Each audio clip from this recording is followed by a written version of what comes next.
Dudley මුදලාලි නිවරත්න මුදලාලි මේ හෙලිකොප්ටර් එකේ රෝල්ස් රොයිස් එක නවත්තන්න ඉන්නවා. හරි අපේ ගොවි මහත්තයා ඉන්නවා සිහිනයක් දකිනවා බයිසිකලයක් ගන්න. මේ බාණ්ඩ 60කට අත්‍යවශ්‍ය බාණ්ඩ 60කට කෑම බාණ්ඩ 60කට මේක ගහනවා. උදාහරණයක් හාල් මැස් වලට ගහනවා 100ක්.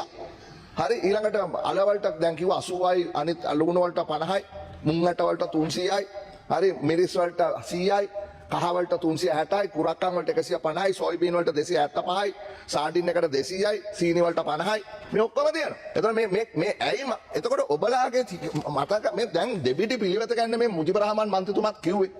හරි එකක් විපක්ෂයේ ඉන්නකොට මේ කෑකෝ ගහගෙන ගොවියෝන්ට අමුඩේ ඇඳගෙන කොළම ගෙනල්ලා මේ උද්ඝෝෂණ කරා.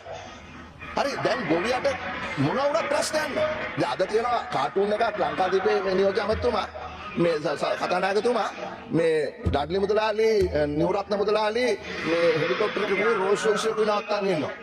හරි අපේ ගොවි මහත්තයා ඉන්නවා සිහිනයක් දකිනවා බයිසිකලයක් ගන්න.